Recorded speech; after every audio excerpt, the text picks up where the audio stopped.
Infinity Nikki has been one of the games that I've been waiting for ever since I saw its debut trailer about 2 years ago. The game looked so interesting to me, even though I didn't know what it was. I mean, it had a girl exploring an open world and changing clothes to use different abilities or something. Yeah, I was really lost, but I still wanted to see more of the game. The teasers always stood out to me, especially during events like Gamescom 2024. A lot of the games in that event blended in. They either looked okay, miserable, or both, which made a game like Infinity Nikki feel like a breath of fresh air because of how colorful and fun it looked. And when I finally played it, I got way too addicted.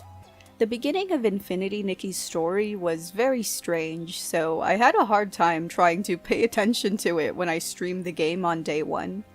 It has Nikki and her cat companion Momo going up to her attic to pick a dress for a ball. Suddenly, her Narnia-style wardrobe started glowing, and then the dress inside grabbed her and started dancing with her until a portal opened up, sucking them in and dropping them into another world. Then a mysterious voice tells her to come to her chamber because she possesses the threads of reunion. She learns that depending on the outfits she wears, she'll end up having different abilities like floating or defeating enemies by purifying them. And then a Dark Souls 3 Firekeeper looking lady tells her to journey to Mirrorland and get all the miracle outfits in order to save the world. Infinity Nikki's story and lore gets surprisingly deep and emotional at times, but I don't think it's always engaging or told very well. I tried my hardest to concentrate on what the characters were saying in some main story quests, but my mind would just fly away, especially since you just have to watch them talk with very little animation apart from some major cutscenes in the main quest line. As for the side quests, I would either skim through or completely skip the dialogue since they'd have that standard free game type of text, bloated dialogue where it takes way too many lines for a character to say something that boils down to, "Hey, go talk to this person for me, Nikki." Though I didn't always feel underwhelmed. Like, to those who've dropped by my streams, I'm sure you've seen me get randomly invested in things like this puppet ghost looking character's story, and I do like that the game has an overall positive atmosphere, even when it gets predictable and tropey. I like action-driven video games with dark settings and storylines, but Infinity Nikki makes me wonder why we don't have more big-budget open-world games where it's just colorful and an absolute joy to play through. Like, I didn't even know how much time I've spent playing the game since it launched. I'd estimate maybe over 15 hours on stream, and way more off-stream, because of the amount of things you can do in the world.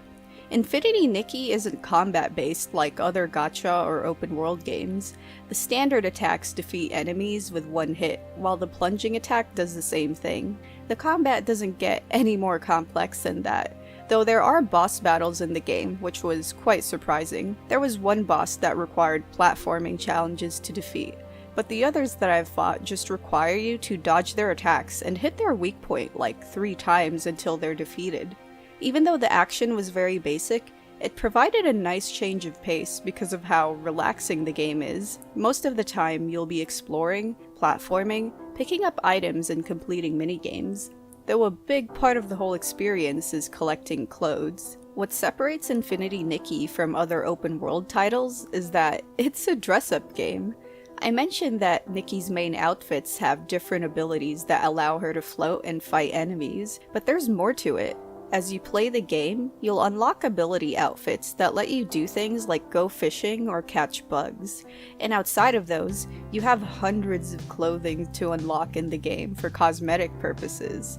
I honestly thought that there would be a limit to how many you could get, but I just kept discovering more and more every time I played. I've tried a bunch of games in the past that allow you to express your fashion, but Infinity Nikki is on a whole different level. What's really cool about them is that they're not just basic dresses, tops or bottoms. There's a bunch of shoes, hats, and various types of accessories to find, whether it's earrings, necklaces, gloves, and even hairstyles. And the attention to detail for each piece is insane. Each one is modeled with distinct patterns, cloth, and other material types. I'd say that Infinity Nikki has some of the best fashion choices that I've ever seen in a game because of that. While you can dress Nikki however you like, your outfits have uses in fights. Not normal combat though, they're useful in stylist battles specifically. They kinda remind me of Pokemon gym battles, where there's different factions and you have to work your way up to the leader by challenging their members. Except in this case, you don't end up using Momo or another creature to fight for you. You defeat them by choosing the clothes that fit the theme, and then your whole outfit gets judged afterwards. It can get silly because you don't have to wear anything that matches. You just need to choose the clothes that have the best stats. So the end result is you'll just watch Nikki present her outfit and be judged, even if she looks incredibly tacky. It's hilarious, especially when you see the NPCs praising Nikki like, "Oh my god, Nikki, this outfit is perfection." Outside of dressing up, there's plenty to see and do in the world. The game's map is massive, and that's not counting the other areas that you unlock as you progress through the main story. You're guaranteed to discover new things, and sometimes you don't even need to walk that far. Like, one of the most addicting aspects of Infinity Nikki for me was collecting everything that I could see. Whether it's plants, shells, or pine cones, there's a lot of items to pick up throughout the game, and that doesn't even include the insects that you get from bug catching along the way. Heck, even animal fur. Sometimes I'd just be focused on one activity, but then I see a cute little dog or bunny, and then I get intrusive thoughts about how I just have to brush them. Sure, their animations are really cute, but I gotta do it for the materials. Everything that you collect in the game is useful for crafting, since the clothes and accessories that you find are actually just sketches. Since Nikki is a stylist, you'll have to tailor the clothes to actually wear them. These sketches can be acquired as rewards for completing quests, but you can get them from treasure chests that are spread across the map. Some might even be guarded by a few enemies, so you'll have to defeat them before you can actually open the chests. It's very much like Breath of the Wild in that regard, though in the gacha world, Genshin Impact would be much closer, since it was the first Zelda-inspired gacha game after all. I'd say that a lot of the mechanics in Infinity Nikki are similar to Genshin, but they improved on it and put their own spin on the gameplay. As for the side quests, there are standard fetch quests, but I like how that's not always the case. NPCs would sometimes ask you to find objects and photos, or show off specific pieces of clothing to them for rewards. Going back to collecting, there are also currencies that you can collect in the open world. The main one is the blings, but there are also these violet-yellow things that you need to attack in order to get them and then trade in for rewards later. I personally like getting blings from minigames, especially the ones that I've discovered for the first time. They're always fun since there are different kinds of minigames. Some will have you controlling a paper crane while dodging obstacles, while others need you to launch a ball into a goal and do some time trials where you have to run through hoops to reach the finish line. Every time I think I've done everything that the game has to offer, Infinity Nikki ends up introducing more minigames to play through. Oh, and stars! I forgot to talk about them. Whim stars in Infinity Nikki kinda remind me of the stars from Super Mario 64. You can find them hidden in plain sight, or in tricky to reach spots. Some require you to just get to them, but others will only be available when you solve puzzles or catch them using your net or fishing rod. You can even do some Breath of the Wild style trials as well, which teleport you to a sort of temple where you have to complete challenges. But yeah, the Whim Stars are fun to collect overall, and they actually have a major use in the game. They're used in Heart of Infinity, which is basically Nikki's skill tree, where certain ability outfits are found. A lot of the slots are locked behind main story progression, but the ones that are available require Whim Stars and other things like Insight. Which brings me to what I think is the biggest flaw of Infinity Nikki, the convoluted menus. I mean, it's not much of an issue now that I've played the game for hours, but oh man, it was tough at first. Especially since I'm a casual Infinity Nikki fan, and I'm an even bigger casual gacha game player.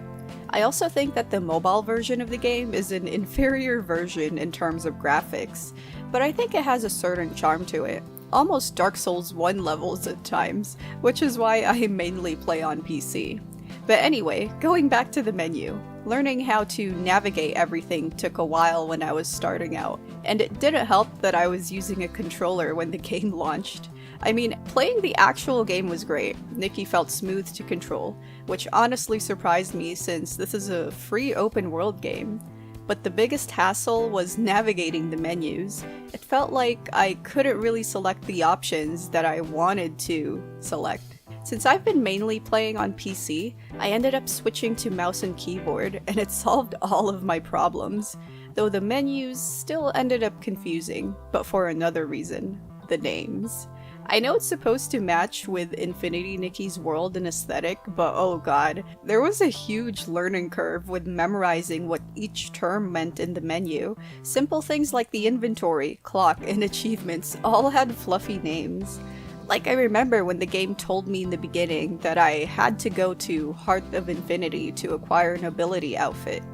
I thought it was an actual physical place in the map, so I was very confused. But no, it was literally a skill tree that you could access with a push of a button all along. Not to mention that the menu of the game has its own name, Pair Pal, and that has its own separate options.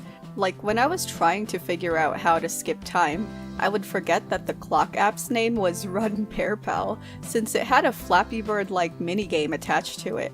And don't get me started on the times when I needed to upgrade certain things like clothes, and I'd be confused which fancy term I had to pick in the menu. As much as I love Infinity Nikki, I think that the menus are way too complicated for newbies.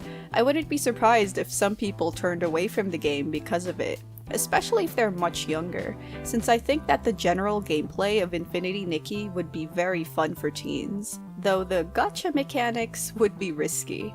As much as I love Infinity Nikki, I have to talk about the gacha side, since it's a major part of the game design. You can't binge the main quests, for example. Eventually you'll hit a wall, so you'll have to do daily wishes to level up your stylish rank, which means doing quests daily that take a few minutes to complete until you level up. They serve to slow down your progress every day so that you don't end up speeding through the story and completing everything too fast. But I personally didn't encounter these blocks since I've only been touching the main story quests whenever I choose to stream the game. Outside of streaming, I just casually do my own thing every day while completing the daily wishes. Oh, and apart from story progression, you get this energy system that increases by 1 point every 5 minutes. You can use them to go through trials and get material rewards for the more grindy outfit sketches. But again, I just like treating Infinity Nikki as a game that I look forward to opening every day, kinda like Pokemon TCG Pocket. Except Infinity Nikki is a much bigger game, so I could be spending a few minutes to an hour collecting things or even taking photos, since the photo mode of this game is incredible. So yeah, I normally just exchange my energy points for lots of blings in the game. Now for the gacha pulls. There are outfits that you can pull for using various currencies in the game, but you don't actually get the whole outfit when you finally pull it. You just get a piece of it, so it'll say something like, oh, you got 2 out of 8 pieces of this rare dress. I thought it was very misleading at first, since they made it seem like you got everything. But yeah, other than that, I personally didn't pay too much attention to it, since I only used whatever currency the game gave me. But I know not everyone is like that, so beware of Infinity Nikki if you have the tendency to throw your wallet at these types of games. The game also has a store section with a bunch of things that, again, I did not pay attention to, except for the discounted outfits. When I noticed them, I had already spent so many hours having a blast in the game's world, so I figured why not just throw in like $5 to show my support. So yeah, I ended up getting 2 full outfits for like 60 in-game currency, and I still have some left over since I wasn't interested in the others. I'll probably just keep an eye out for nice discounted clothes that cost 60 again. But yeah, it made me happy knowing that I got entire outfits from just purchasing them, unlike in the gacha banners where who knows how much money you would have to throw before you get an entire set. It's fun looking at the store from time to time, but I'm incredibly satisfied with just the clothes that you get from playing the game. Do take note that some of the later outfits can require some difficult to get materials. Either that, or they require you to grind trials that require those daily energy points before you can craft them. I'm personally very happy with the sketches and clothing that I've gotten throughout the game though. The only thing that I really grinded for were the round glasses, since I wanted my Nikki to have them, just like my IRL self. So yeah, I think that Infinity Nikki is very much playable right now without spending any money, but who knows how that's going to look in the future. I'm a bit sad about one thing. I think I'm reaching the point where I have a little bit of the main quest left. So I'll just be going through the side quests, minigames, and collectibles. Though I've read that the devs, Infold Games, plan on releasing major content updates with new regions every 6 months, along with some smaller updates here and there. As of this video's release, we've gone through Companion Day, and we're currently in version 1.1, which is the Shooting Star season. I've enjoyed both since they've provided new quests, clothes, and rewards. It's fun having all the new objectives to look forward to every day as well. So far, the devs seem to be listening to the fans every time players give feedback in the surveys, which is a really good sign. I love the game, so I'm hoping that it has a bright future. I highly recommend Infinity Nikki if you want to play a fun, cozy game with lots of cosmetic options and a huge open world to explore. But as a reminder, this is a gacha game, so spend wisely and be careful when you eventually play it, because it's a very addicting game if you end up liking the gameplay. Infinity Nikki is out on PC, PS5, and mobile. Let me know what you thought about the video, and like and subscribe if you liked my content. Thank you to my patrons at Patreon for supporting my channel. I wasn't expecting my Infinity Nikki video to be this long, but I had so many thoughts about it. I kept typing it all down until, well, we reached this point. Welcome to the first video of 2025, by the way. Late Happy New Year to everyone. I'm working on more videos soon. Particularly more games I played videos, since I've played so many games both on and off stream, and I haven't mentioned them in any recent video, well apart from the full review ones of course. But yeah, I hope you guys look forward to it. Thanks for watching, and I'll see you in the next video.